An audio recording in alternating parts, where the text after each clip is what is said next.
warahmatullahi wabarakatuh. Waalaikumsalam warahmatullahi wabarakatuh. Alhamdulillahirabbil alamin. Wassalatu wassalamu ala asrofil anbiya'i wal mursalin wa ala alihi wa sahbihi ajma'in. Amma ba'du. Selamat siang ibu-ibu guru yang cantik dan hebat ini. Saya mengucapkan terima kasih pada panjenengan semua yang sudah menyempatkan hadir untuk mengikuti kegiatan diseminasi budaya positif. Ini sebagai aksi nyata saya untuk menyelesaikan pendidikan guru penggerak angkatan 8. Nah, agenda kita hari ini diseminasi budaya positif. Di sini saya akan menyampaikan beberapa yang saya dapat pada materi budaya positif. Jadi tujuan kegiatan kita hari ini yang pertama disiplin positif dan nilai-nilai kebajikan universal. Yang kedua hukuman, konsekuensi dan restitusi. Yang ketiga tentang keyakinan kelas. Yang keempat kebutuhan dasar manusia dan dunia berkualitas. Yang kelima 5 posisi kontrol dan yang terakhir segitiga restitusi. Nah, ini memang padat sekali. Ada 6 kegiatan kita. Kita mulai yang pertama. Kita mulai dari kegiatan pengantar.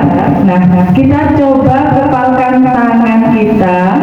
Nah, bayangkan bahwa yang ada di dalam tangan kita ini menyimpan benda berharga di dalam kepalan tangan tersebut. Nah, lalu ada teman ibu-ibu datang. Dia mencoba segala cara agar kepalan yang bapak ibu tadi itu terbuka. Dia merayu, memelas, memarahi, atau sampai memberikan uang. Nah, kira-kira Bu Mega, kalau misalkan saya mau memberikan uang 100.000, apakah mau membuka kepalan tangannya? Dikasih 1 juta? Dikasih 1 miliar? Mau. Nah, itu artinya berarti di dalam ini bukan kebutuhannya Bu Mega, kebutuhannya yaitu yang uangnya. Tapi ketika tidak membuka, itu artinya yang di dalam lebih berharga. Nah, siapakah yang kira-kira mengontrol untuk membuka dan menutup kepala tangan ini? Nah, diri sendiri. Kita sendiri yang mengontrol. Jadi kita membuka atau menutup kepala tangan kita itu bergantung pada diri kita masing-masing sesuai dengan kebutuhan dasar kita saat itu. Nah, tadi Bu Mega membuka ketika dikasih uang 1 miliar. Nah, berarti yang dibutuhkan Bu Mega uang 1 miliar. Ya. Nah, ini kalau kita kaitkan dengan teori kontrol, menurut Dr. William Glasser, ada 4 teori kontrol. Yang pertama ini tentang ilusi bahwa orang dewasa ini memiliki hak dan memaksa.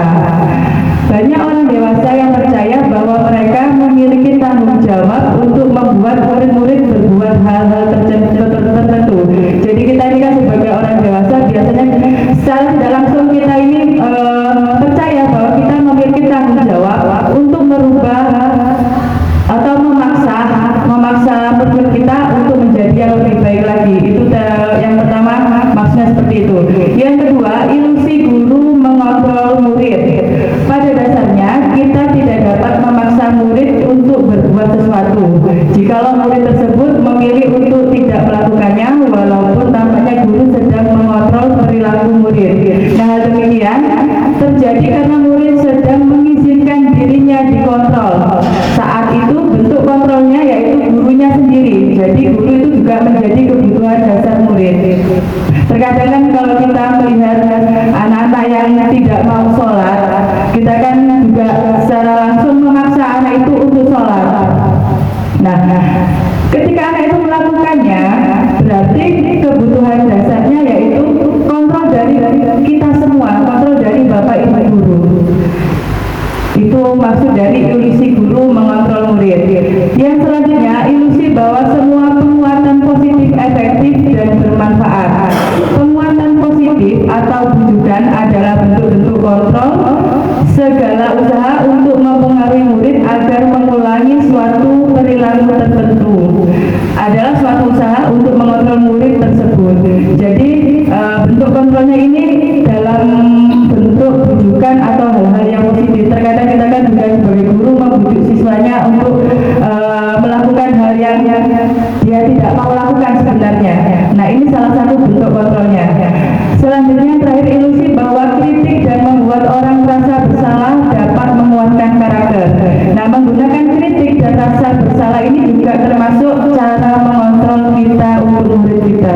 Terkadang kan kita juga anak itu kan membuat anak juga merasa bersalah, atau juga bisa melalui mengkritik secara langsung.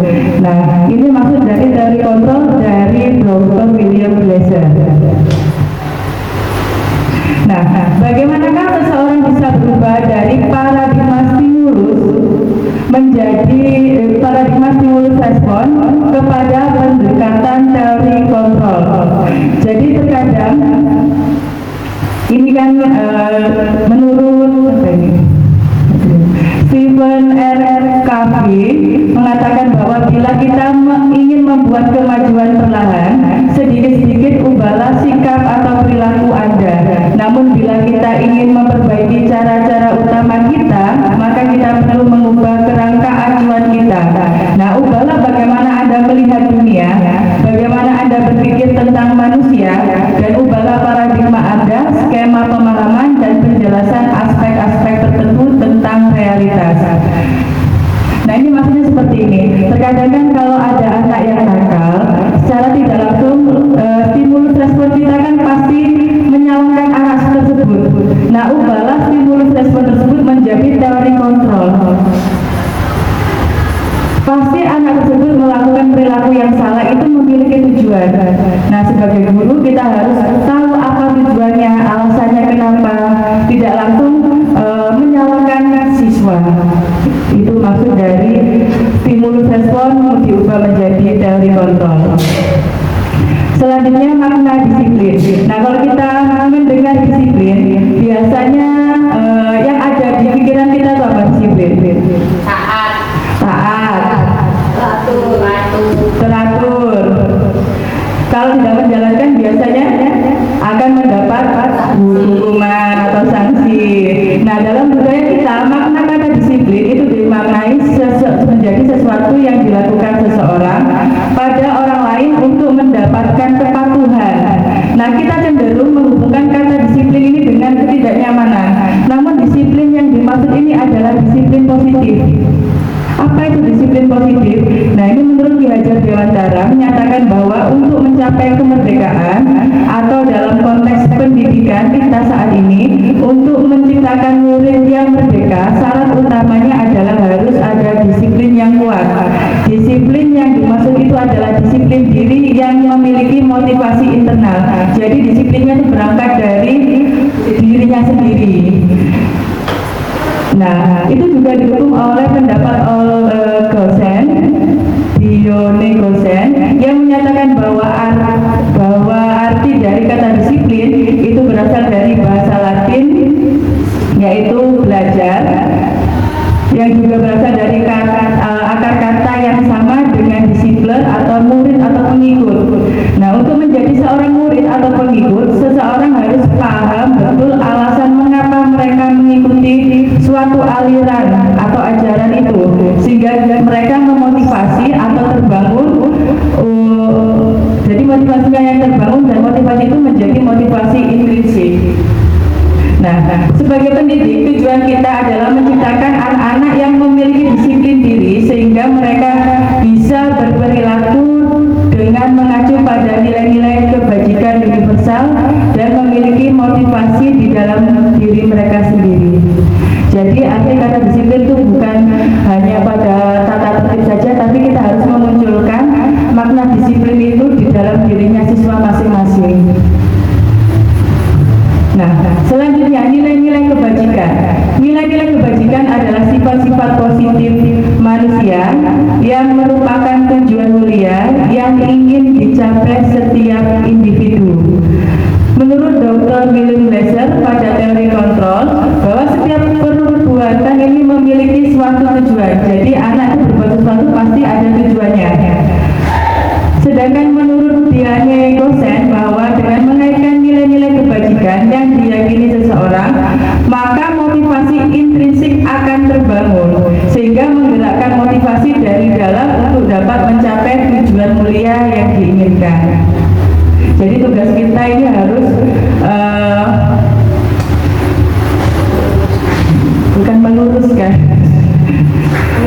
harus ya disiplinnya harus ditanamkan dari dalam diri anak-anak tersebut, bukan hanya sekedar kita membacakan peraturan ini, tidak seperti itu, tapi kita harus menanamkannya dari jiwa mereka sendiri. Nah, nilai-nilai kebajikan itu dapat diambil dari bisa profil pelajar Pancasila, IPO, 9 pilar karakter, petunjuk seumur hidup, The Seven, sama proyek nilai-nilai kebajikan. Jadi ini nilai-nilai kebajikan yang bisa kita tanamkan kepada anak-anak. Nilai-nilai kebajikan itu kan yang berupa positif, bukan seperti dilarang membuang sampah, tapi yang kaitannya dengan hal-hal yang positif, misalkan disiplin, terus tanggung jawab, bernalar kritis, gotong royong, kreatif, dan lain-lain. Ini nilai-nilai kebajikan yang harus kita tanamkan pada anak-anak. Selanjutnya yang kedua, mengenai hukuman dan konsekuensi.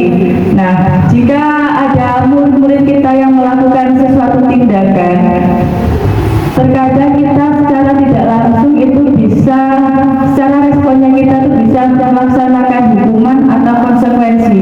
Nah, ini ada perbedaan antara hukuman dan konsekuensi. Kalau hukuman ini bersifat tidak terencana, jadi tiba-tiba, misalkan anak tidak membawa buku, ayo langsung kamu push up, itu termasuk hukuman. Lalu hukuman itu juga berkaitan dengan anak atau murid tidak tahu apa yang akan terjadi dan tidak dilibatkan. Dan hukuman ini bersifat satu arah dari guru ya ke murid. Dan hukuman yang diberikan bisa berupa fisik maupun psikis. Fisik itu secara langsung dan psikisnya itu nanti bisa berupa kata-kata. Sedangkan konsekuensi ini sudah terencana atau sudah kita sepakati bersama. Nah, ini biasanya dibuat oleh pihak sekolah. Misalkan kalau anak membawa HP berapa kali baru dipanggil orang tuanya. Nah, itu kan sudah ada aturannya, itu konsekuensi. Nah, ini saya ada beberapa contoh. Kira-kira ini termasuk konsekuensi atau hukuman. Mencatat 100 kali di dalam buku dengan kalimat saya tidak akan terlambat lagi karena terlambat ke sekolah. Kira-kira berupa hukuman atau konsekuensi? Berupa hukuman.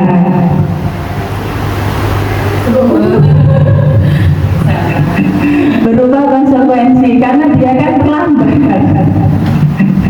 Terlambat sudah Pasti kan terlambat. Ya, pasti sudah disepakati. Lari mengelilingi lapangan basket 2 kali karena terlambat hadir di sekolah. Hukuman. Kalau lari mengelilingi lapangan basket karena terlambat ketika pelajaran PJOK, konsekuensi karena berhubungan dengan pelajaran. Jadi disesuaikan dengan pelajarannya. Mungkin nanti matematika bisa menghafal perkalian gitu ya Bu Mega ya. Ya, konsekuensi. Membersihkan coretan yang dibuatnya di meja tulis. Ini konsekuensinya. Karena dia mencoret-coret maka harus menghapus, membersihkannya. Selanjutnya nilai-nilai keyakinan kelas. Nah, nilai-nilai keyakinan kelas ini memuat nilai-nilai kebajikan yang tadi. Tadi ada beberapa contohnya tadi seperti tanggung jawab, berpikir kritis, dan lain-lain. Itu adalah nilai-nilai keyakinan kelas. Contohnya, kembalikan barang ke tempatnya. Ini merupakan nilai keyakinan dari bertanggung jawab. Dilarang mengganggu orang lain, termasuk nilai keyakinan dari apa?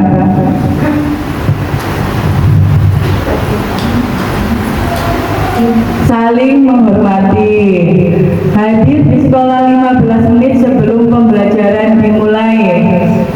Menghormati orang lain atau komitmen bisa disiplin. Dilarang melakukan kekerasan. Keamanan dan saling menghormati. Bergantian atau menunggu giliran. Ini termasuk menghormati orang lain atau berempati. Gitu. Jadi nilai keyakinan kelas ini harus kita buat di dalam kelas kita masing-masing. Nah, selanjutnya saya mau minta tolong untuk mempraktekkan adegan membuat keyakinan kelas. Jadi di sini ada 3 kegiatan: memimpin diskusi, menyaringkan peraturan menjadi nilai kebajikan. Jadi nanti ada yang satu menjadi guru, yang lainnya menjadi murid. Lalu selanjutnya memimpin diskusi, mengubah peraturan kelas menjadi kalimat positif. Dari peraturan yang dibuat pertama tadi diubah menjadi kalimat positif bergantian. yang gurunya siapa, nanti siswanya juga siapa. Dan yang terakhir, memimpin diskusi mengenai peraturan-peraturan di kelas. Oh, ini membuat keyakinan kelas.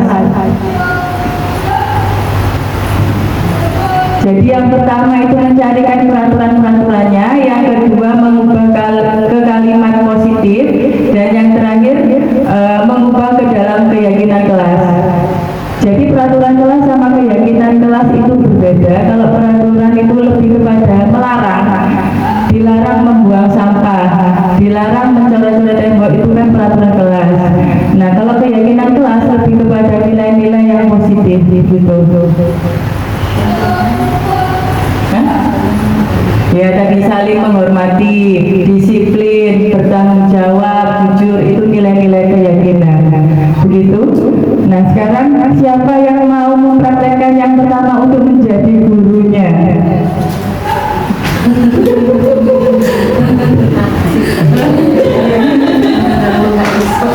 Nah, nanti di sini murid-muridnya Bu Mega. Nanti ini juga ada kertas, bisa digunakan untuk menempel peraturannya. Siapa? Winda. Nanti bergantian, masih banyak.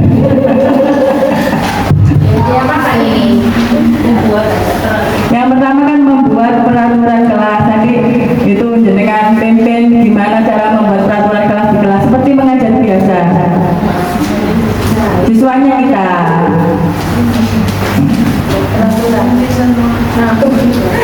Ini sudah.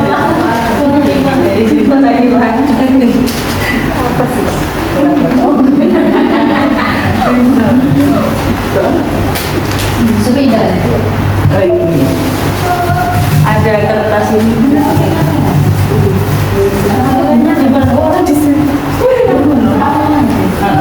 Terus sini anak-anak. Ya. Ditempelkan juga bisa.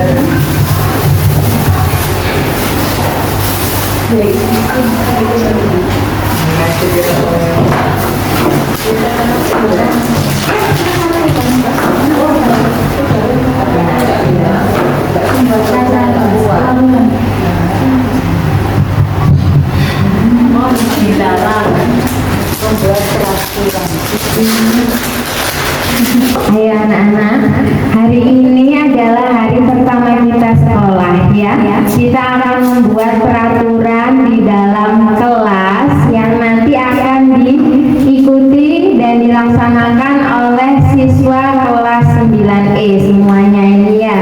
Jadi pertama untuk peraturannya apa saja kira-kira? Contohnya seperti apa, Bu? Contohnya seperti apa? Membuang sampah di kelas. Ya, jadi kalau kalian membuang sampah di kelas kan kelasnya jadi kotor ya, nggak nyaman semua. Jadi nanti peraturan yang pertama, jangan membuang sampah di kelas atau jangan membuang sampah sembarangan, begitu ya.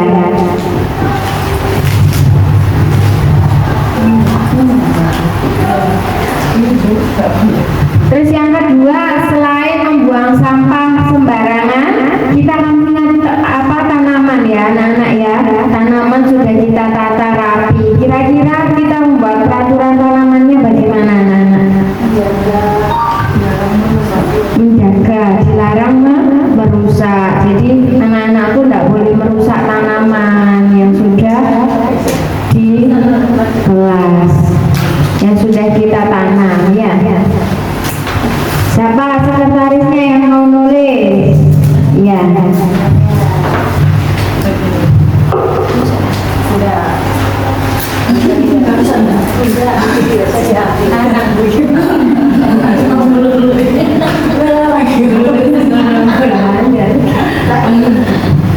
Ayo ditulis. Ditulis di mana, Bu? Ditulis di papannya peraturannya nanti. Oh, gantian. Tempel. Oh, ditempel. Kalian tulis di sticky note ya, kemudian nanti kita tempel sehingga semuanya bisa membaca dan bisa melaksanakan peraturannya. Kita buat dulu peraturan di dalam kelas berapa? Berapa Bu? 3. Bagaimana? Satu orang bikin 3 ya. Ya.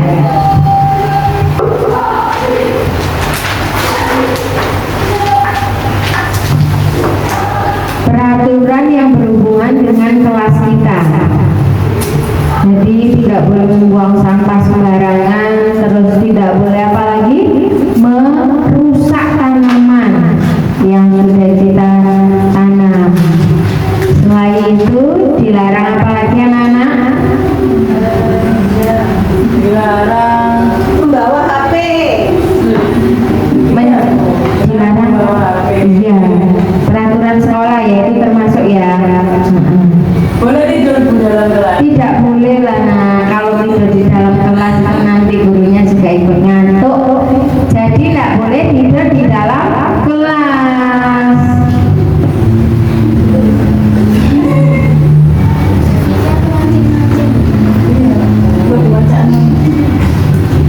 Ya, sudah. Peraturan yang lain, mungkin kalian tidak boleh mencoret-coret bangku. Biasanya kalian punya tiket dibuat coret-coret ya. Selain itu ada peraturan apa? Dilarang klotean. Biasanya ada anak-anak yang klotean, tak boleh mengganggu orang lain. Dilarang mengganggu temanku. Iya betul. Kalau sebut-sebutan orang tua boleh enggak anak-anak? Boleh. Nggak boleh ya, termasuk mengganggu orang lain. Dilarang. Pacar Bu. Oh, Boleh Bu? Boleh. boleh menyebut pacar. Biar guru BK-nya tahu. Sudah Bu, ditempel Bu? Ya, silakan ditempel kalau sudah, biar semuanya bisa lihat.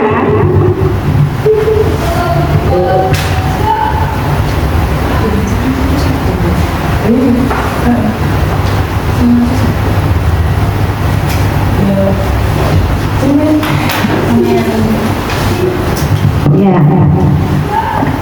Ini peraturan dari Mbak Lulu. Dilarang mengganggu teman.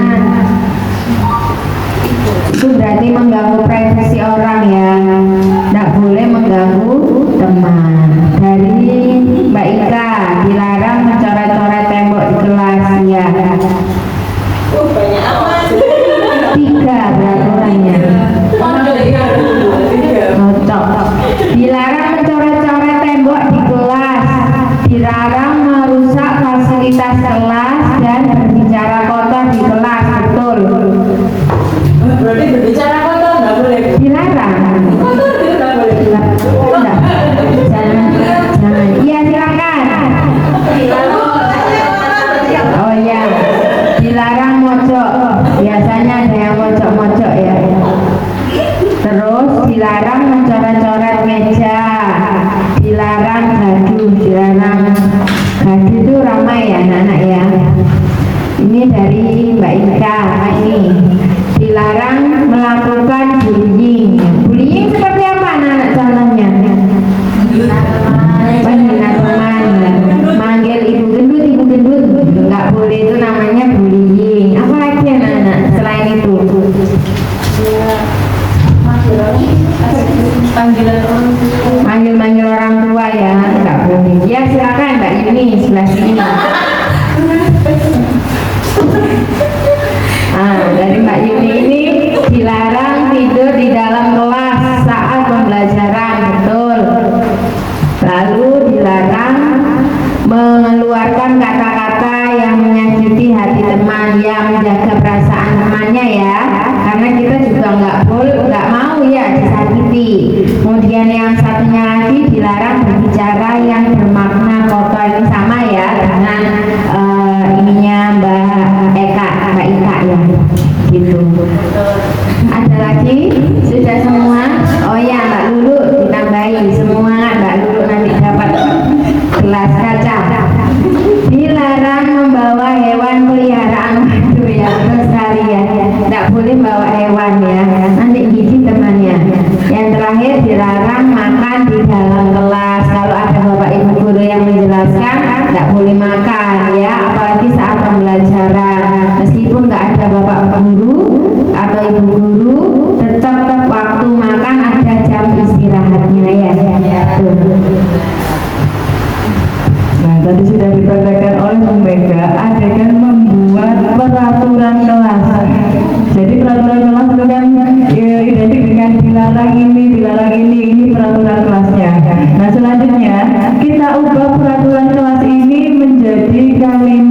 positif.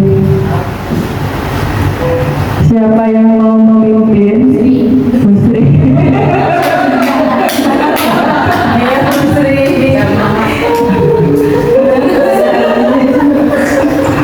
Kalau misalkan ada yang sama bisa dijadikan satu, Bu. Contohnya dilarang berbicara kotor kalimat kotor gitu. Kalimat kotor. Meso. Nah, itu maksudnya itu. Besok itu bahasa. Dilarang membuat gaduh. Kira-kira kalimat positifnya apa? Alangkah baiknya kalau kalian Tertib di dalam kelas. Berarti kalimat positifnya tertib di dalam kelas. Nah itu contoh kalimat positifnya. Ya Bu Yuni mungkin yang mau memimpin. mana nulis juga seperti tadi. Langsung tulis ya. Papanya. Ditulis saya menulis. Ya. Tidak, dengan yang memimpin. Dengan sebagai guru. Nanti anak-anak ya bisa.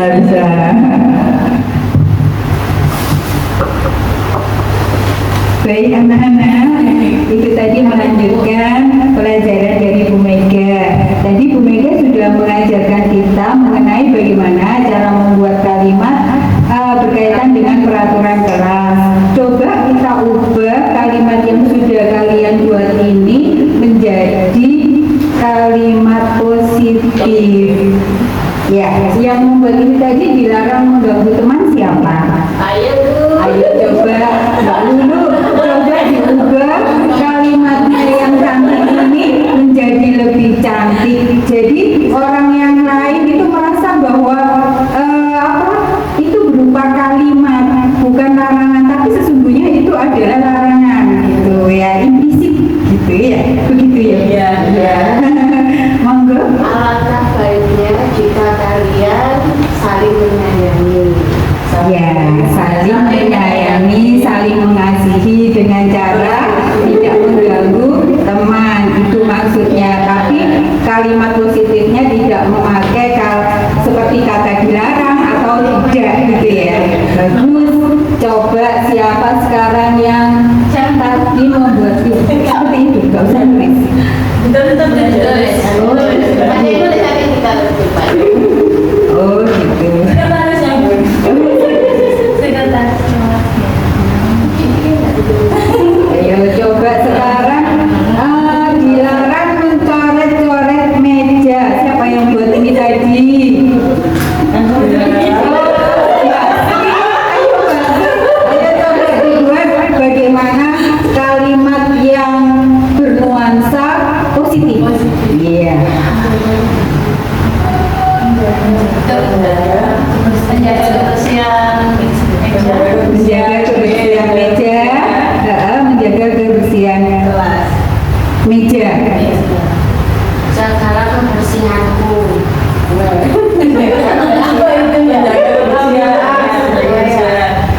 Mungkin bisa diikutkan ya.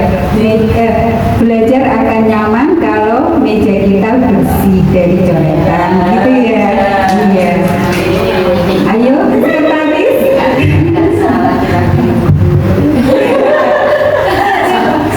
Terus siapa tadi ya?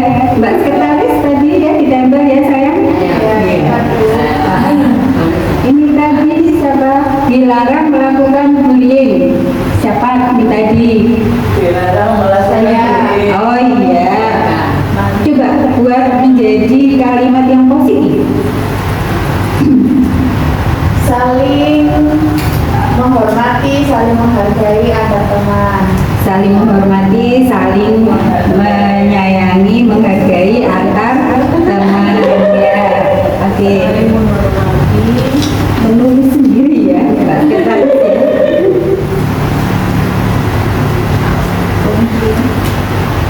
Belajar akan menjadi nyaman jika kita saling menghargai dan menghormati antar teman gitu ya. Terus apa lagi ya? Ini untuk saya. Yang itu yang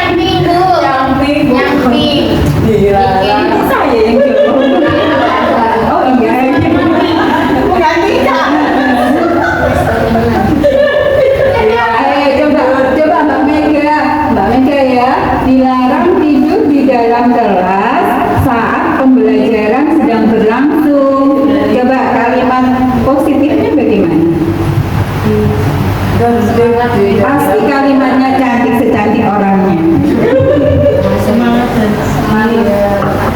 Ayo, Semangatlah dalam belajar.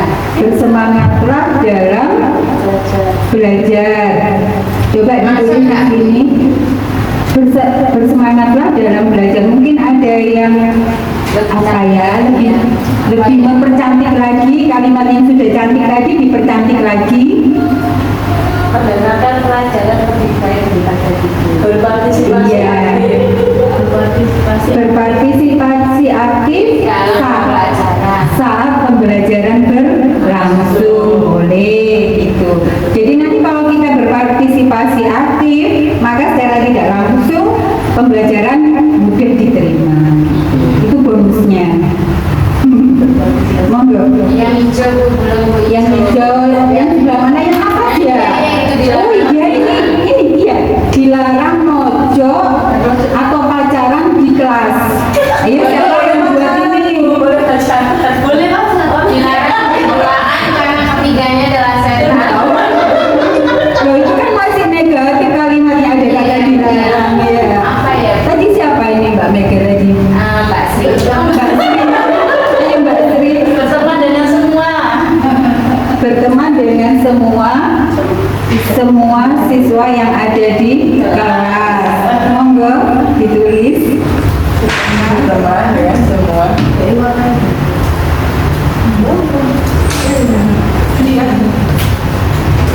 Berteman dengan semua. Teman di kelas. Berteman dengan siapa saja di sini. Ya, akan memperkuat silaturahmi. Berteman dengan siapa saja. Siapa saja dalam arti kata teman. Semua teman. Itulah. Ya wis pintar ayo. Ayo. Sudah Bu. Sudah ada 5. Saya kira cukup ini Bu Evi 5 ya. Sudah bisa semua. Saya akhiri sampai di sini. Assalamualaikum warahmatullahi wabarakatuh. Terima kasih. Gitu kadang kita tuh hanya bisa melarang terus positifnya bingung apa. Selanjutnya dari kalimat positif ini kita ubah ke dalam keyakinan kelas. Keyakinan kelas tadi kan nilai-nilai positifnya seperti bertanggung jawab, disiplin, jujur, kreatif, dan lain-lain. Monggo siapa yang mau memimpin?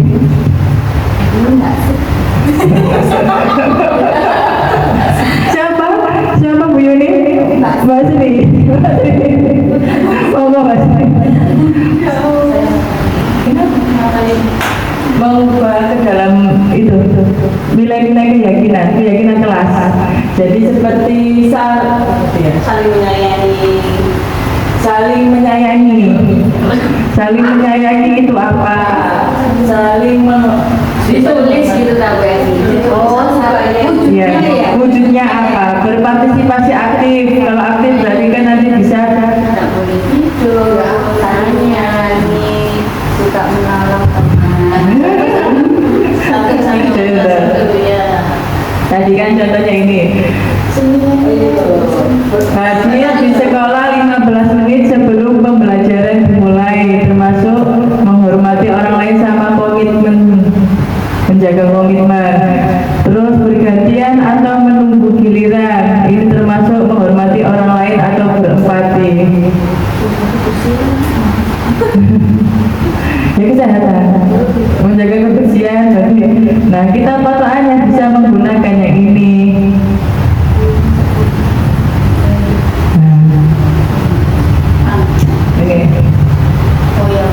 Bisa toleransi, integritas, mandiri, menghargai, bisa semuanya.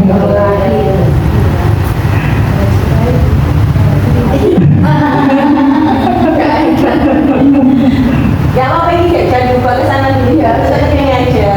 Iya.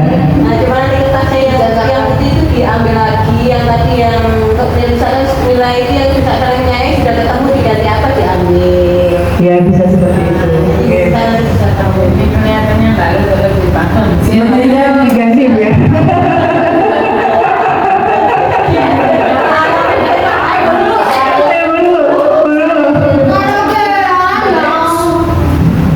Mbak dulu ayo. Ayo dulu. Yeay. Ini sidang Injil. Oke, Assalamualaikum warahmatullahi wabarakatuh. Oke, kita tadi sudah belajar tentang peraturan kelas, kemudian mengubahnya menjadi kalimat positif. Kita sekarang mengubahnya menjadi keyakinan kelas. Oke, sekarang kita coba dari yang pertama dulu ya. Saling menyayangi. Kira-kira kalau saling menyayangi itu lebih baiknya kita memilih ke yang mana ya?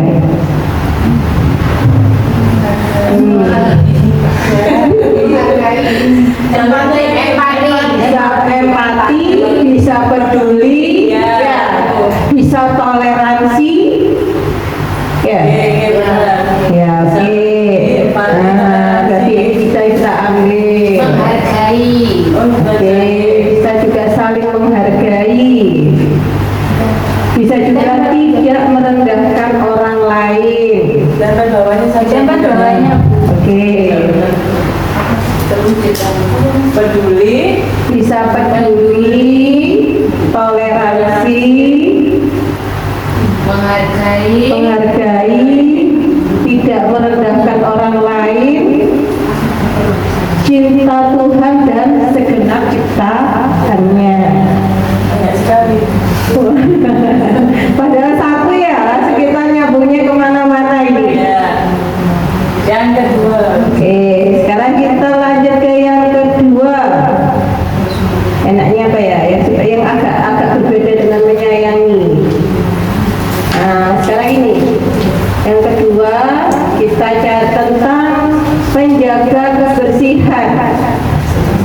Nah, menjaga kebersihan tujuannya tadi kan supaya menjadi kalimat positifnya belajar lebih nyaman jika kita menjaga kebersihan. Berarti bisa juga kontrol diri, terus kemudian peduli juga bisa, Cinta. terus kemudian cinta Kebersihan pangkal. Iya, kebersihan itu Iya, itu maksud. berakhlak mulia, beriman, bertakwa kepada Tuhan Yang Maha Esa dan berakhlak mulia.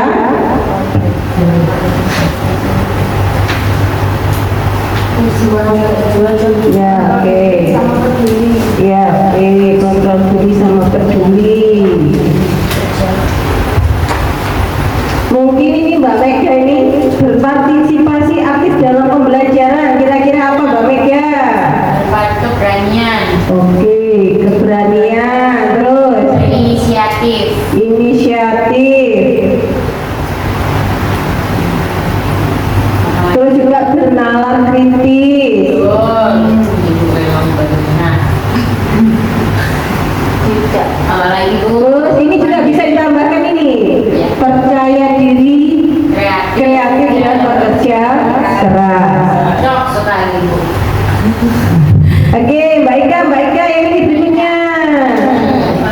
Menghormati dan menyayangi antar teman ini. Kira-kira yang mana ya? Kehormatan. Tidak merendahkan orang lain Bu. Iya, tidak merendahkan orang lain walaupun orangnya lebih rendah. Gawat. Karena pengalaman di kelas saya itu ada anak kecil dipanggil nama si bocil. Terus anaknya imut dipanggil si imut. Dia mau menentang juga nggak bisa. Karena apa? Belum anak-anak belum terdapat nilai itu tadi keyakinan positifnya belum ada. Apa tadi yang ini saling menghormati tadi? Persahabatan, tidak merendahkan orang lain, empati,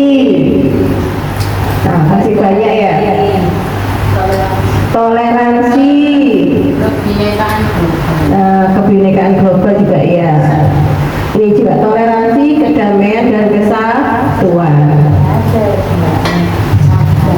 Oke, kita lanjut ke yang terakhir ini. Yang terakhir ini, ayo Mbak Sri berteman dengan semua teman di kelas. Empati bisa masuk ke toleransi. Oh iya, empati, toleransi, Terus ada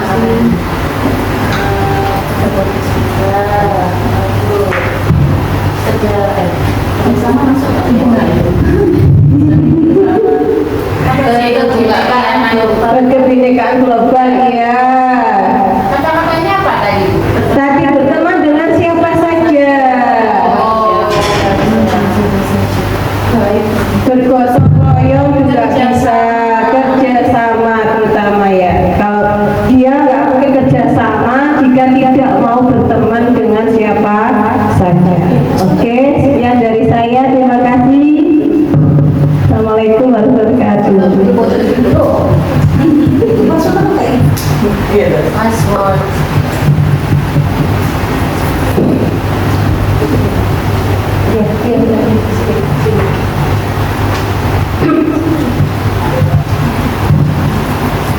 Oke, alhamdulillah sudah ketemu semuanya ya.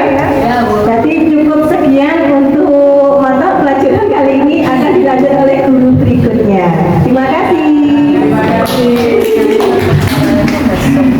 Ya Bapak Ibu, itu tadi cara kita untuk membuat keyakinan kelas. Jadi berawal dari peraturan kelas, kita ubah menjadi kalimat positif, baru kita ambil nilai keyakinan kelas mana yang nanti kita terapkan di kelas kita.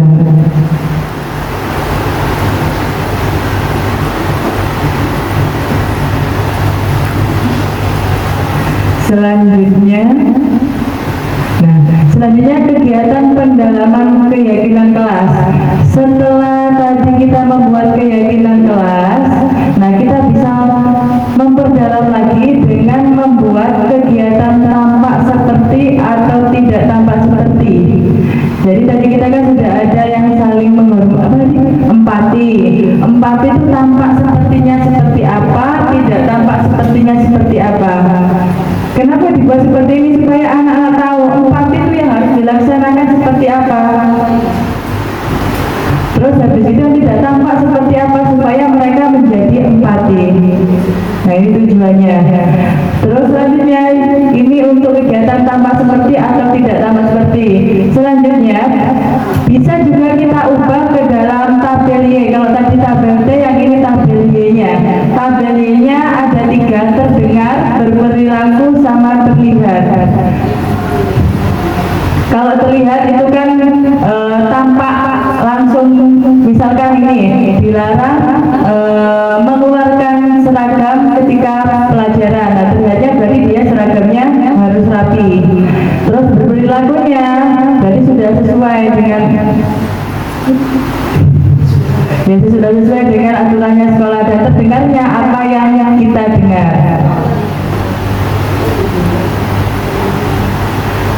Terus bisa juga kita lanjutkan dengan kegiatan tugas saya dan tugas kamu.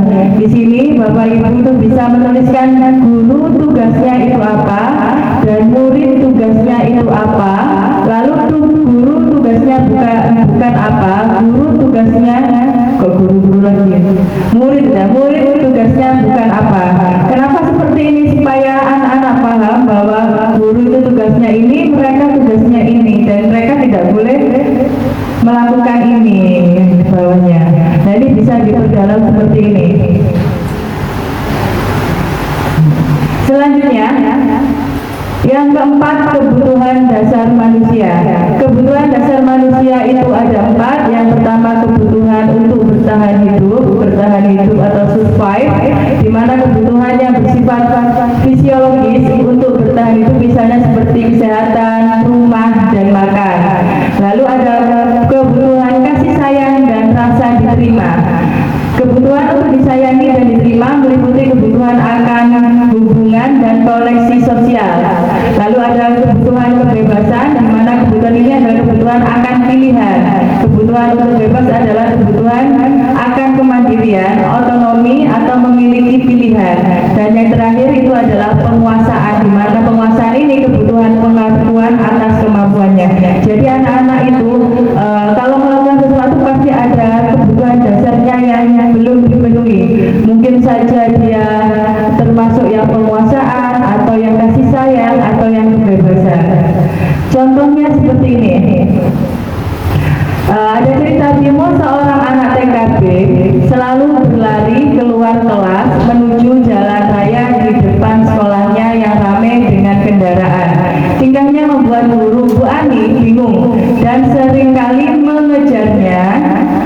Nah, ada beberapa kemungkinan jawaban yang diberikan Bimo kalau kita mengidentifikasi dari segi kebutuhannya.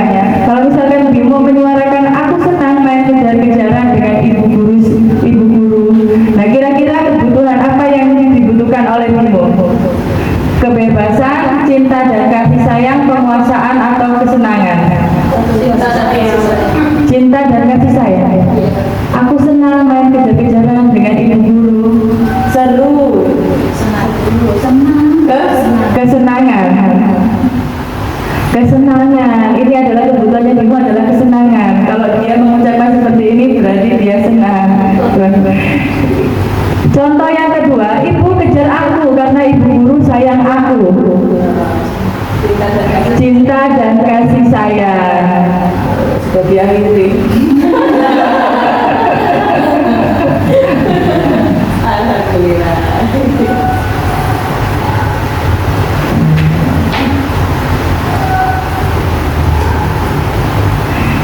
Yang ketiga, aku hebat kan bisa bikin ibu guru kejar aku. Kesenangan. Aku hebat kan? Berarti dia kan Ya. Penguasaan, dia kepingin dipuji. Aku hebat kan? Gitu. Aku bosan belajar mewarnai terus di dalam kelas. Nah, butuh kebebasan.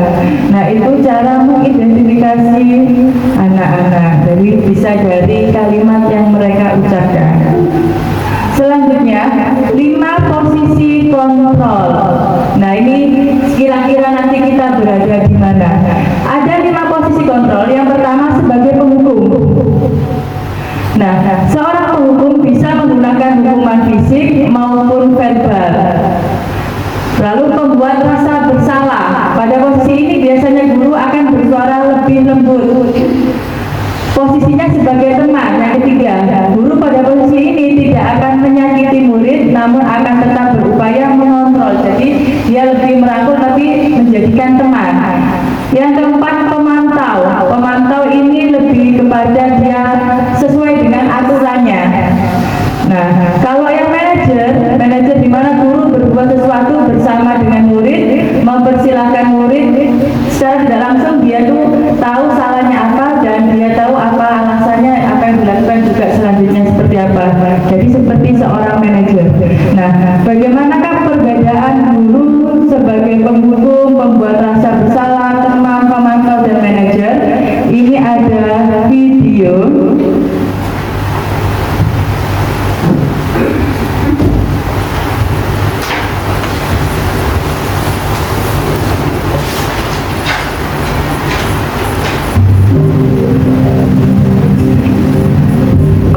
Nah, ini yang sebagai penghukum.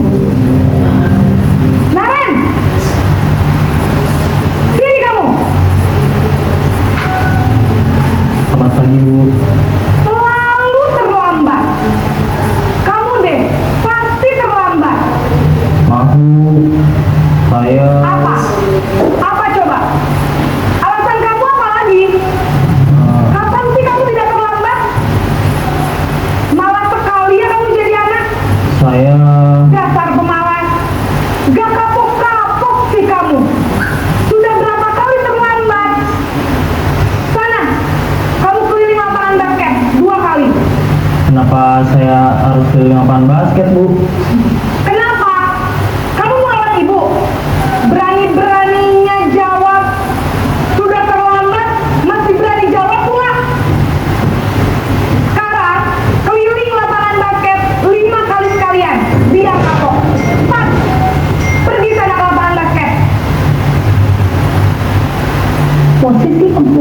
biasanya berbicara. Nah, itu adalah posisi penghukum. Jadi anaknya sudah terlambat lalu dipanggil secara langsung dan tidak memposisikan, ya diposisikannya siswanya pasti salah. Nah, siswa terlambat itu kan pasti ada alasannya. Nah, ini juga sepertinya saya juga pernah seperti ini. Demikian. Selanjutnya yang posisi pembuat merasa bersalah.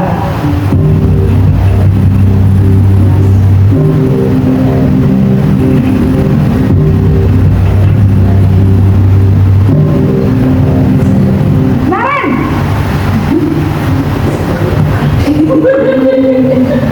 Selamat pagi Bu. Naren, kamu kenapa terlambat lagi, nak? Ya Tuhan, Naren, kamu senang ya bikin ibu susah ya? Kalau kamu terlambat lagi, nanti ibu yang ditegur bapak kepala sekolah, nak. Disangka ibu tidak bisa membina kamu. Duh, gimana ini? Maaf Bu. Duh, Gusti Naren, kamu suka ya kalau ibu ditegur bapak kepala sekolah? Terus, sekarang ibu harus tulis apa ini di buku absen? Ini kamu sudah sering terlambat loh. Ibu harus apa coba? Maaf Bu. Maaf sekali. Ya sudah, lain kali jangan bikin ibu susah lagi ya, nak ya. Ibu tidak akan kuat lagi kalau kamu begini terus. Bisa jantungan kalau ibu ditegur bapak kepala sekolah. Sana cepat kelas. Maaf ya Bu. Maaf sekali. Posisi pembuat rasa bersalah berbicara dengan nada tenang, cenderung lembut, namun Jadi pembuat merasa bersalah gurunya cenderung lembut, tenang, namun kata-katanya tetap menyalahkan muridnya. Ini pembuat rasa bersalah.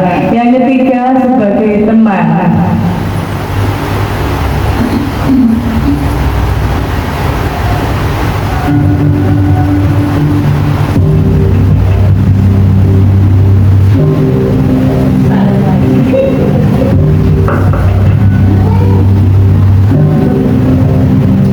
Naren,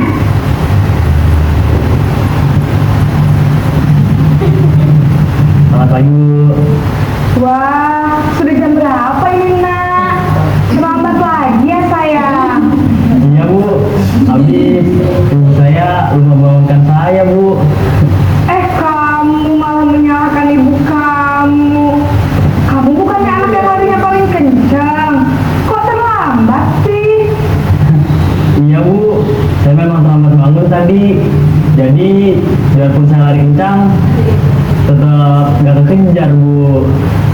Ya sudah sana, nanti lain kali larinya lebih kencang lagi ya. Biar gak terlambat lagi. Bikin seneng ibu, demi ibu. Bisa kan? Bisa lah Bu. Ya sudah sana masuk kelas. Ibu beresin urusan absen kamu. Kamu ini ada-ada saja. Dalam posisi teman, guru berbicara dengan nada suara ramah, akrab, cenderung berkehendak gurau untuk menjaga suasana. Ini adalah posisi teman di mana guru itu akan ramah dan cenderung bersenda gurau. Jadi seperti temannya. Yang keempat ini posisi pemantau.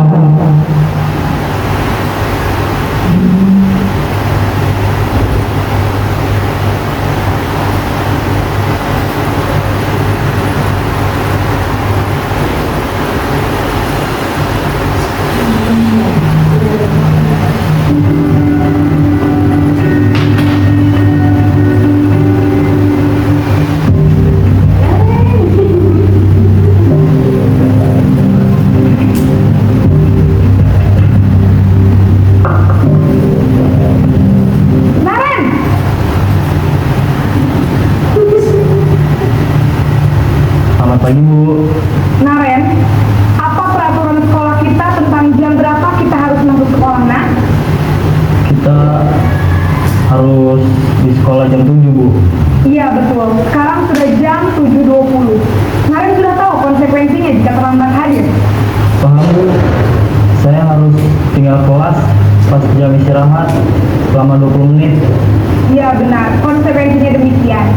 Jadi nanti jam 9.30 pas istirahat, kamu harus tinggal di kelas, kerjakan tugas tambahan untuk ketertinggalan kamu, ya.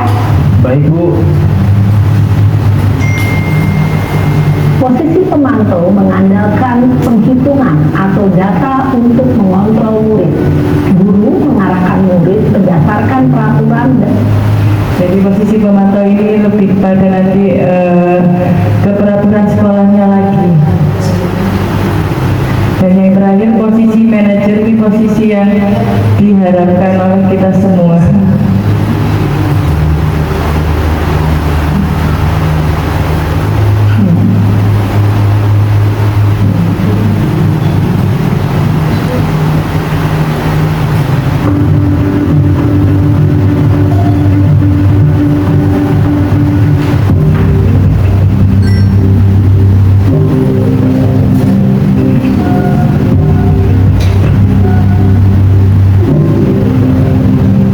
Naren,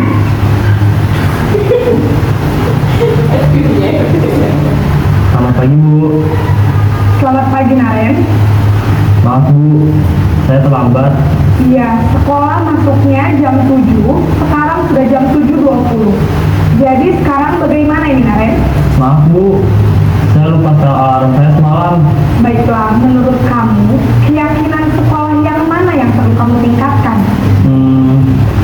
Menghargai diri sendiri dan orang lain mungkin ya Bu. Setuju. Jadi, apakah Naren meyakini prinsip saling menghormati tersebut? Iya Bu, saya meyakininya. Apakah Naren bersedia memperbaiki masalah keterlambatan ini? Bersedia Bu. Bagaimana kamu akan perbaiki masalah keterlambatan ini? Saya akan coba untuk tidak lupa menyetel alarm saya Bu. Baik, kalau Naren lupa menyetel alarm di rumah, ada orang yang kira-kira bisa bantu mengingatkan tidak? Ada Bu, kakak saya, Kak Emma. Ada lagi selain Kak Emma? Selain Kak Emma, ada ibu saya. Baik, jadi yang mengingatkan Naren adalah Kak Emma dan ibu kamu ya? Kira-kira akan mulai setel alarm kapan nih Naren? Setelah pulang sekolah, akan segera saya lakukan. Baik, jadi Naren akan setel alarm untuk bangun besok pagi dan akan diingatkan oleh kakak dan ibunda Naren ya. Ada lagi yang mungkin perlu dilakukan Naren agar tidak terlambat bangun lagi. Tidak ada Bu. Baik Naren, terima kasih untuk kerjasama kamu. Sekarang kamu perlu kembali ke kelas untuk belajar. Baik Bu, terima kasih. Nah, posisi terakhir adalah manajer. Itu lebih dikembalikan kepada nilai-nilai keyakinan yang ada di sekolah. Lalu menanyakan juga solusinya seperti apa.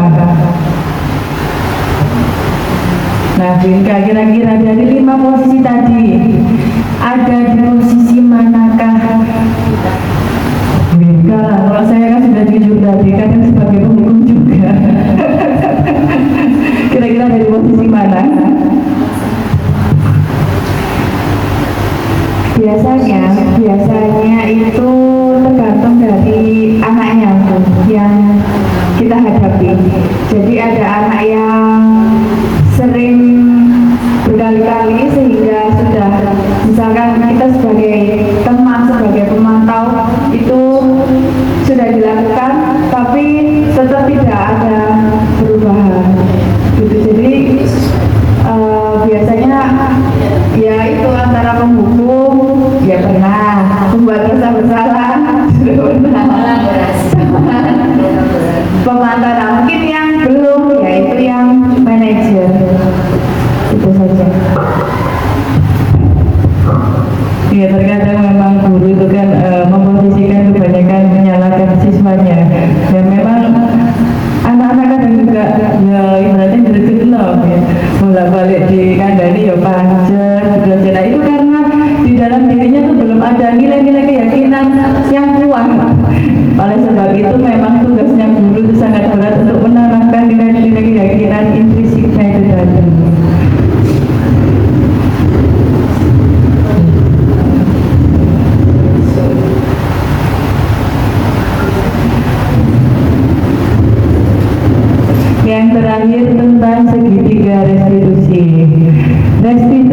proses menciptakan kondisi murid untuk memperbaiki kesalahannya sehingga karakter mereka lebih kuat ketika kembali pada kelompoknya. Nah, untuk melaksanakan restitusi ini tadi ada segitiga restitusi yang bisa kita lakukan, ada 3 langkah. Yang pertama dengan menstabilkan identitas, yang kedua validasi tindakan, yang ketiga menanyakan keyakinannya. Nah, ketika menstabilkan identitas, bagian dasar dari segitiga ini bertujuan untuk mengubah identitas anak-anak dari yang gagal karena melakukan kesalahan menjadi orang yang sukses. Nah, biasanya kalimat-kalimat yang digunakan, berbuat salah itu tidak apa-apa, tapi karena kamu sudah berbuat salah berarti harus ada konsekuensinya. Seperti itu untuk menstabilkan identitas. Validasi tindakan yang salah, kalimat-kalimat yang digunakan bisa menggunakan padahal kamu bisa melakukan yang lebih baik, lebih buruk dari ini ya. Jadi validasi tindakan ini menemukan cara yang paling efektif untuk memenuhi kebutuhan anak tersebut. Dan yang terakhir menanyakan keyakinan. Menanyakan keyakinan ini nanti dikembalikan ke keyakinan sekolah atau kelas yang sudah dibuat bersama. Misalkan apa yang kita percaya sebagai kelas atau keluarga. Nah, nilai-nilai umum yang kita telah sepakati itu apa saja? Nah, di sini saya tanya kita Di sebuah sekolah menengah, ada seorang murid bernama Nabil yang memiliki kecanduan bermain game di handphonenya. Meskipun tahu bahwa handphone dilarang digunakan selama jam pelajaran, Nabil tidak bisa menahan godaan untuk memainkan permainan favoritnya. Suatu hari, saat pelajaran IPA sedang berlangsung, guru mengajarkan topik baru yang cukup rumit. Nabil merasa bosan dan kurang tertarik dengan pelajaran tersebut. Ia mulai memikirkan untuk menghibur diri dengan bermain game di handphonenya. Setelah memastikan guru sedang tidak memperhatikan, Nabil diam-diam mengeluarkan handphone dari saku tasnya. Seolah-olah menjadi ahli dalam menyembunyikan aktivitas terlarang ini, Nabil memulai permainan dengan semangat. Namun tanpa disadari, kebiasaan buruk ini mulai merusak konsentrasinya dalam pelajaran. Nabil tidak lagi fokus pada yang diinginkan oleh guru, melainkan pada permainan di layar kecil handphonenya. Waktu terus berjalan, dan saat itu guru menyadari bahwa Nabil tidak mengikuti pelajaran dengan baik. Guru itu berjalan ke arah Nabil dan dengan tegas menyuruhnya untuk menghentikan aktivitasnya. Nabil terkejut dan panik saat handphonenya terlihat oleh guru. Guru itu memutuskan untuk mengambil tindakan tegas dan meminta informasi. Adapun penyelesaian dari kasus pertama ini adalah Nabil, tadi ibu dapat laporan dari guru kalau kamu sedang bermain HP ketika pelajaran IPA berlangsung. Apa benar seperti itu? Iya Bu, benar. kita menanyakan Hari ini ada pelajaran yang memerlukan penggunaan HP. Ada Bu, hari ini sama online. Lalu kenapa kamu mengeluarkan ketika pelajaran IPA? Jadi saat pelajaran Pak, saya diberi tugas dan saya terjemahin di internet Bu. Setelah itu, Setelah saya selesai dan teman-teman saya dulu, saya bermain game untuk mencerahkan bersama. ada yang lainnya? Sebenarnya saya tidak berniat main game Bu, Tapi apa? tapi saya diajak makan sama anak kelas sebelah yang sudah jam kosong. Gitu. Nah, apakah kamu tahu kalau kamu dalam masalah sekarang? Baiklah, ibu di sini bukan mencari siapa yang salah, tapi ibu di sini mencari penyelesaian bersama. Berpikir bersama tentang apa yang bisa kita lakukan untuk memperbaiki situasi ini. Nah, kamu pasti melakukan itu ada alasannya kan? Pasti sering bermain game sehingga bisa menghilangkan kebosanan di kelas. Ya, ibu bisa lihat tadi kalau kamu merasa senang melakukannya sehingga kamu merasa tidak bosan lagi. Tetapi yang kamu lakukan ini telah melanggar peraturan penggunaan HP di dalam kelas. Dan ini juga merugikan orang lain. Teman-teman kamu yang sedang serius belajar, yang sedang fokus belajar, merasa terganggu dengan suara dari HP kamu.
akan adakan penerapan segitiga restitusi. Di sini karena ada 6, berarti saya bagi menjadi 2-2. Jadi nanti ada yang sebagai guru, ada yang sebagai murid. Untuk kasus yang pertama, Ini saya bagikan ini aja. Kasus A. Ini kasus B-nya.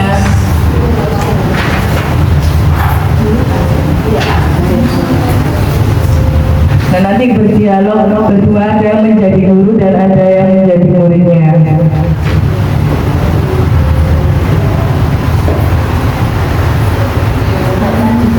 Ya, seperti tadi. Lebih enak jadi muridnya kayaknya.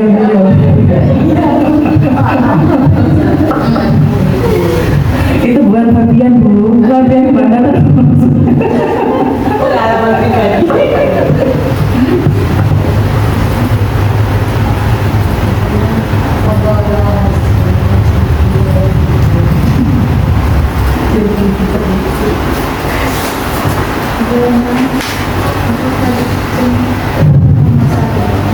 Yang pertama menstabilkan identitas, ditanyakan identitasnya seperti apa, lalu validasi tindakan dan menanyakan keyakinan kelas.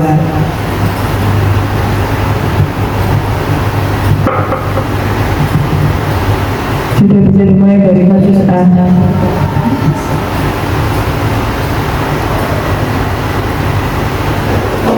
Jadi kasus A ini ada dari segi gurunya, ada wali kelas 8. Pada saat jam istirahat makan siang, wali kelasnya melihat salah satu murid bernama Amira sedang menangis sendirian di dalam kelas. Lalu guru menghampiri Amira dan mengajak berbicara. Ternyata Amira menangis karena ada Ali sempat mengejek Amira karena nilai ulangannya lebih rendah dibandingkan nilai yang didapatkan Ali.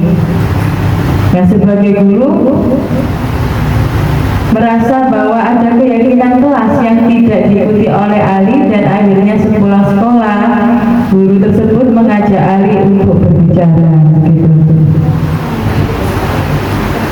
Jadi ini muridnya laki-laki bernama Ali, lalu ada gurunya yang melihat kalau Ali ini mengejek Amira sampai menangis begitu. Kasus yang pertama.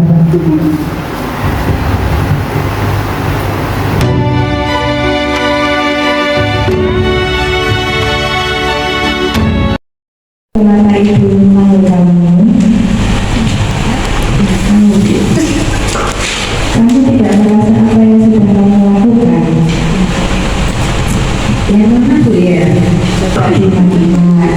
Ini tadi ibu saat makan ini tadi teman juga ada yang makan, tapi ada satu yang tidak makan, tapi dia malah menangis sendirian di dalam kelas. Dia tidak ke kantin, tapi malah menangis. Nah ini kan membuat saya bertanya. Akhirnya saya tanya Ali, ternyata dia tadi habis katanya merasa tersinggung karena kamu harus mengatakan hal-hal yang tidak seharusnya kamu katakan. Coba saya ditanya kamu tadi ngapain sama oh saya sama si Amira. Saya tadi cuma bilang kalau saya lebih bagus daripada dia Bu. Mungkin itu saja. Ya ada sih Bu, saya bilang makanya belajar lebih keras lagi supaya dapat nilai yang bagus. Memang terkadang di sini kamu tidak merasa menyakiti hati Amira ya? Enggak Bu, apa? Artinya sama saya gimana Bu? Ya, memang terkadang terlihatnya seperti tidak menyakiti Ali, tapi di sisi lain Amira merasa tersinggung, tersakiti karena dia merasa nilainya paling jelek ya di kelas dan kamu yang lebih baik. Dia merasa dia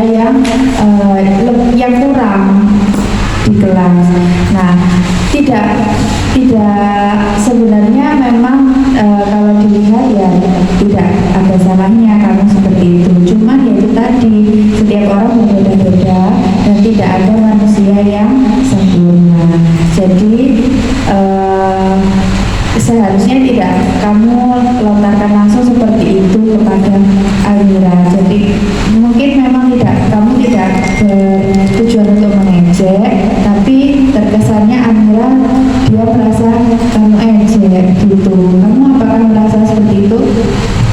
Ya Bu, maaf, saya tidak sengaja seperti itu ya, saya sih cuma bercanda saja. Nah, menurut kamu perlu diperbaiki tidak apa yang kamu ucapkan tadi ke Amira? Iya Bu. Nah, jadi kamu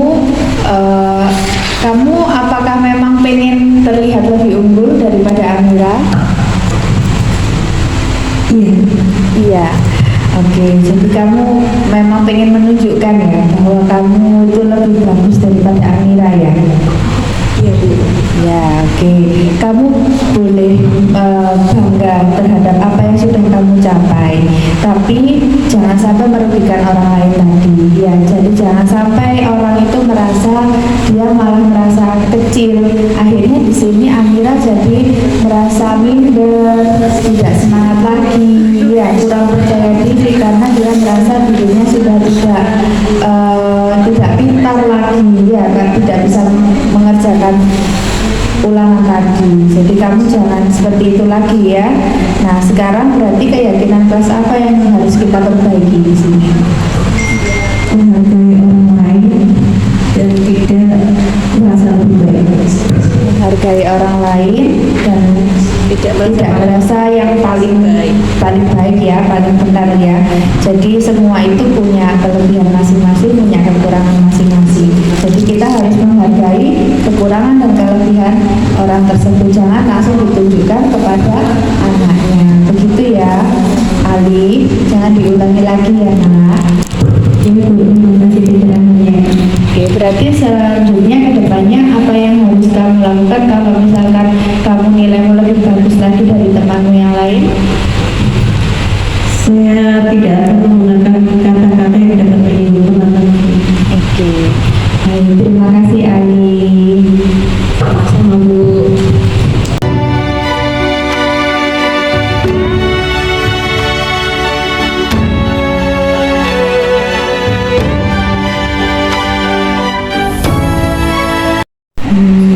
Mbak Vita, Iya, Bu. kamu saya dengar dari beberapa guru sering keluar kelas ya waktu pembelajaran berlangsung. Iya, Bu. Kira-kira kemana? Ke toilet, Bu. Kira-kira berapa menit? Berapa jam? Nggak lama kok, Bu, cuman 5 menit. 5 menit ya? Iya. Oh, 5 menit. Tapi sering itu dilakukan, Nak? Iya, Bu. Kita, kenapa itu sering dilakukan? Nggak apa-apa, Bu. Kalau nggak apa-apa, kenapa harus ke toilet beberapa Saya sakit kali? perut, Bu. Alasannya sakit sendiri ya. Nggak bisa sering sendiri. Kira-kira kenapa ya kok sering sendiri? Makan bakso, Bu. Makan seblak. Terus Iya. orang tua Mbak Vita ngerti kalau Mbak Vita suka makan bakso pedas, seblak pedas gitu. Tidak, Bu. Oh tidak. Terus ibunya Mbak Vita sudah mengerti atau tidak kalau Mbak Vita itu sering sakit perut? Belum, Bu. Jadi orang tua belum mengerti sama sekali. Apa di rumah juga sering ke kamar mandi terus-terusan? Iya, Bu. Baik, Mbak Vita tahu ya bahwa di sekolah ini Mbak Vita menimba ilmu pengetahuan. Kalau sering ditinggal pembelajarannya, tahu nggak apa yang terjadi kalau sering meninggalkan pembelajaran?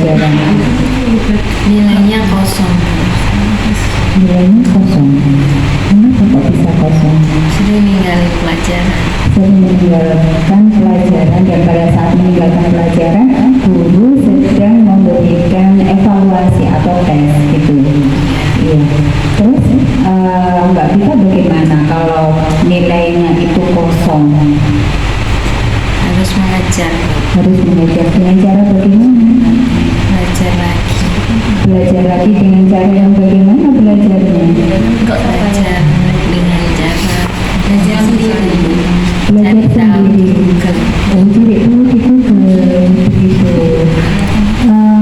Mbak Vita, kalau Mbak Vita cari tahu di Google, kira-kira pada saat evaluasi itu berlangsung dan Mbak Vita tidak ada di tempat, apakah Bapak Ibu guru percaya kalau itu pekerjaan Mbak Vita sendiri? Tidak, Tidak. Kalau tidak percaya, berarti Mbak, kalau gurunya memberikan nilai yang jelek, bagaimana Mbak Vita perasaannya? Sedih. Kalau sedih, supaya tidak menjadi sedih, berusaha bagaimana? tidak ke kamar mandi lagi. Tidak ke kamar mandi lagi, supaya tidak ke kamar mandi lagi dan tidak sebelit. Cara mengatasinya bagaimana? Supaya Makan-makan yang sehat. makan makanan yang sehat, tidak pedas-pedas. Karena Mbak Vita harus tahu bahwa ternyata pedas itu menyebabkan Mbak Vita sembelit. Jadi harus tahu diri gitu ya. Iya, Bu. Oke, Mbak Vita lain kali kalau makan yang sehat, tidak pedas, sehingga pembelajaran bisa lebih baik lagi. Nah, sekarang bagaimana Mbak Vita kalau caranya supaya meyakinkan Bapak dan Ibu guru supaya mereka percaya Mbak Vita tidak akan mengulangi lagi untuk keluar ke kamar mandi secara apa ini ya, ajak gitu ya, 5 menit sering gitu ya, bagaimana? Berubah. Bagaimana meyakinkannya kepada Bapak dan Ibu guru? Gimana ya, Bu? Minta maaf, Bu, Iya, minta maaf dan bagaimana? dan merubah diri. Mengubah diri gitu ya. Itu cara meyakinkannya ya.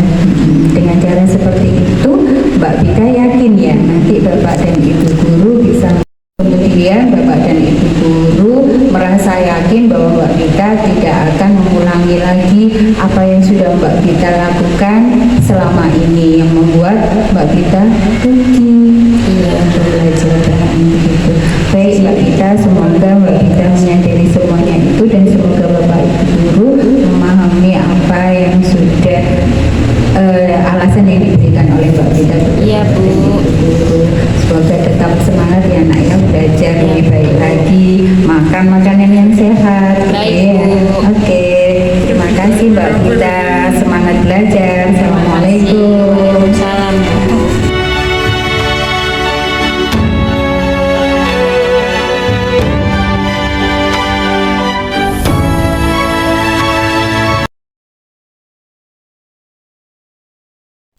Aduh Cinta, hari ini kan jemput kamu piket. Kenapa kok kamu pikirnya di warung nak? Harusnya kan pikirnya di kelas. Iya Bu, bukan pikir terus. Ya nggak apa-apa toh, seharusnya nggak apa-apa. Tetapi tetap keyakinan kelas itu harus dilaksanakan, tidak boleh dilanggar. Kalau keyakinan kelas dilanggar ini kan kasihan teman-teman sampean, kasihan Bu, kasihan Juli, mereka pikir sendirian. Kedepannya harus bagaimana? Kedepannya ya ikut tiket Bu. Iuran atau hanya sekedar omongan semacam. Tapi kalau bosan ya keluar. Ya nggak apa-apa keluar, nggak apa-apa keluar itu nggak apa-apa, nggak ibu larang.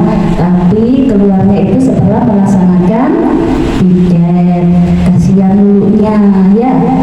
Nah, janji ya, besok laksanakan piket sesuai dengan jadwalnya. Baru kalau sudah piket di kelas, sampai boleh piket di warung.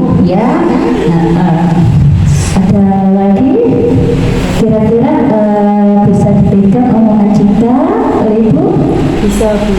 Enggak dilanggar lagi keyakinan kelasnya. Tidak Bu.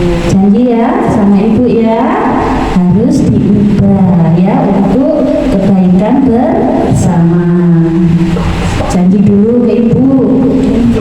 Iya Bu, janji ke depannya nanti saya akan bertanggung jawab sebagai penanggung jawab utama untuk kegiatan tiket kelas. Ya. Andai kata ada manggilnya nanti bagaimana? Apa pikirnya ditambah lagi harinya? Bisa Bu. Bisa. Bener ya? Dipegang ya. Ya, disuruh meraih piket di warung nggak apa-apa, tapi dilaksanakan setelah piket di kelas. Jangan lupa kalau piket di warung aja teman-temannya yang kedua itu tadi si Lulu dan si Yuni, ya. Terima kasih. Nah ini yang terakhir.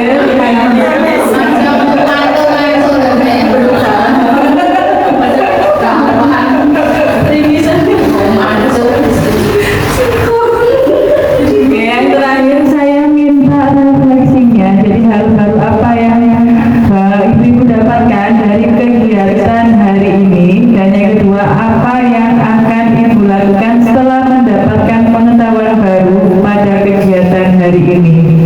Nanti satu-satu saya rekam ya. Perkenalan diri, nama saya Bu Iska, guru ini. Hal baru yang saya dapatkan adalah ini. Terus yang saya lakukan adalah ini. Begitu. Assalamualaikum warahmatullahi wabarakatuh. Perkenalkan, nama saya Bu Lulu. Saya mengaku pelajaran TK. Hal baru yang saya dapat hari ini adalah tentang penanaman keyakinan kelas, dan yang akan saya lakukan setelah mendapatkan pembahasan hari ini adalah saya ingin membuat kesepakatan kelas dengan murid saya dengan melaksanakan segitiga restitusi sehingga menjadikan anak-anak menjadi lebih baik lagi. Terima kasih. Sana ya. Guru mapel apa enggak apa Assalamualaikum warahmatullahi wabarakatuh. Saya Ika Febri, mengampu mapel IPA. Di sini saya akan menyampaikan beberapa refleksi dari kegiatan yang dilakukan oleh Bu Evi. Yang pertama, hal baru apa yang saya dapatkan ketika mengikuti kegiatan ini? Salah satunya yaitu kita hendaknya mengurangi kata-kata dilarang, atau alangkah baiknya kita ubah menjadi kata-kata yang lebih positif seperti mari saling menghormati. Nah, serta dengan adanya keyakinan kelas yang harusnya diterapkan ke siswa. Selain itu, hal baru yang lain itu hendaknya kita memposisikan diri sebagai guru sebagai manajer. Jadi kita memberikan atau memberikan sesuatu yang lebih bisa diterima anak dan ramah dengan kata-kata yang bisa menyentuh anak yang membuat salah tadi. Kemudian yang kedua, yang apa Bu, pertanyaan kedua tadi, yang akan saya lakukan, apa yang akan saya lakukan setelah mendapatkan pengetahuan baru? Ya, saya akan melakukan kegiatan segitiga restitusi sehingga kita jadi tahu keyakinan kelas apa yang sudah dipahami oleh siswa tersebut. Gitu. Terima kasih.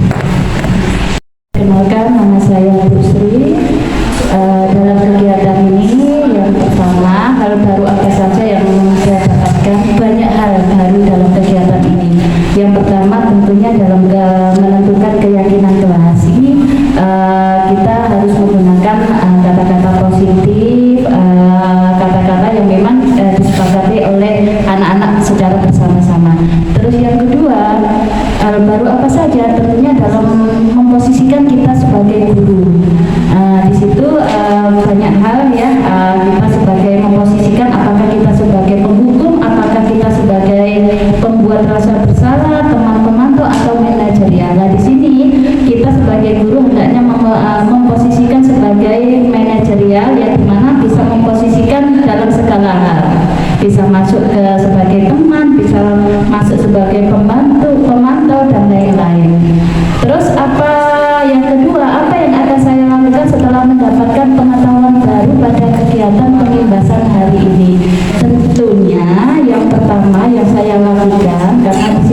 sebagai wali kelas, tentunya juga yang membuat kesepakatan kelas bersama anak-anak. Itu hal yang pertama yang saya lakukan.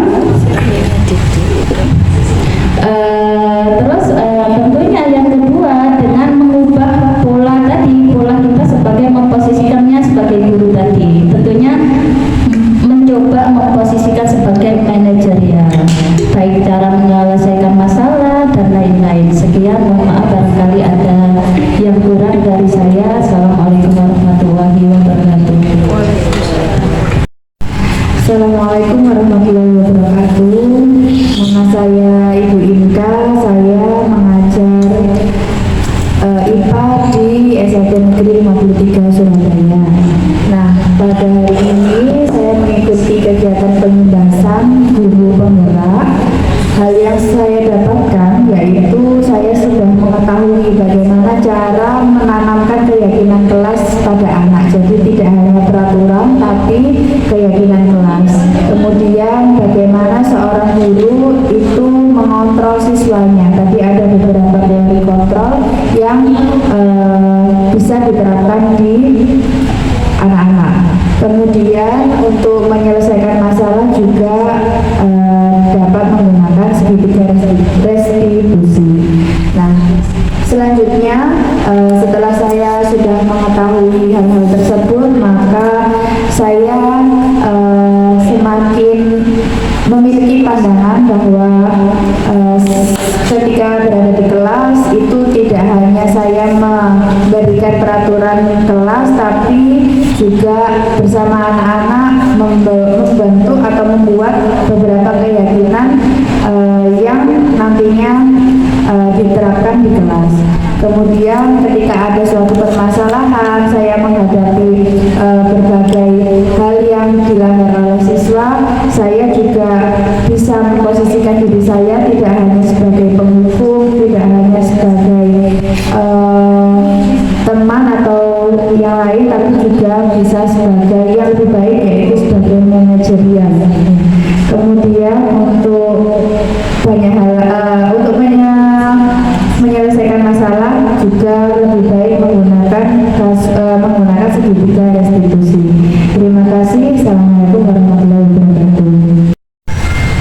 Assalamualaikum warahmatullahi wabarakatuh. Nama saya Biuni dari pengajar bahasa Indonesia. Untuk refleksi ini, untuk menjawab refleksi ini, yang pertama, hal baru apa yang saya dapatkan dari pengimbasan hari ini seperti yang sudah didapatkan oleh teman-teman tadi, itu yang saya dapatkan banyak sekali. Dan apa yang dinyatakan oleh Bu Sri, Bu Lulu, Bu Inka, dan Bu Ika, itu tadi yang saya dapatkan, seperti yang saya dapatkan itu tadi. Kemudian apa yang akan saya lakukan setelah mendapat pengetahuan baru pada kegiatan pengimbasan hari ini? Hal baru yang dapat saya lakukan sebagai aplikasi dari pembelajaran pada pagi hari, pada siang hari ini adalah saya harus bisa menempatkan dan memposisikan diri saya sebagai seorang guru yang bisa fleksibel dalam menghadapi murid, sehingga murid merasa nyaman dengan kita dan merasa apa yang kita beritahukan kepada mereka tidak melaksanakan secara terpaksa, tetapi terbuka hatinya bahwa mereka memang harus melakukan yang terbaik seperti itu, tanpa harus saya tuntut ini dan itu, tapi dengan pencerahan-pencerahan yang terselubung menggugah hati mereka untuk bisa melakukan yang terbaik yang selayaknya dilakukan oleh seorang pelajar. Itu saja yang bisa saya sampaikan. Assalamualaikum warahmatullahi wabarakatuh. Assalamualaikum warahmatullahi wabarakatuh. Nama saya Bu Mega, saya pengampu mata pelajaran matematika. Untuk refleksi hari ini, hal baru apa yang saya dapatkan dari kegiatan pengimbasan hari ini yaitu tentunya menanamkan keyakinan kelas terhadap siswa.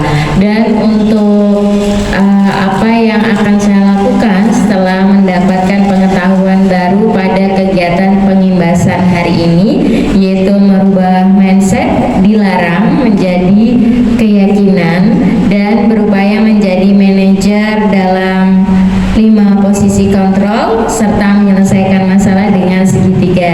berdiskusi. Terima kasih. Wassalamualaikum warahmatullahi wabarakatuh. Waalaikumsalam.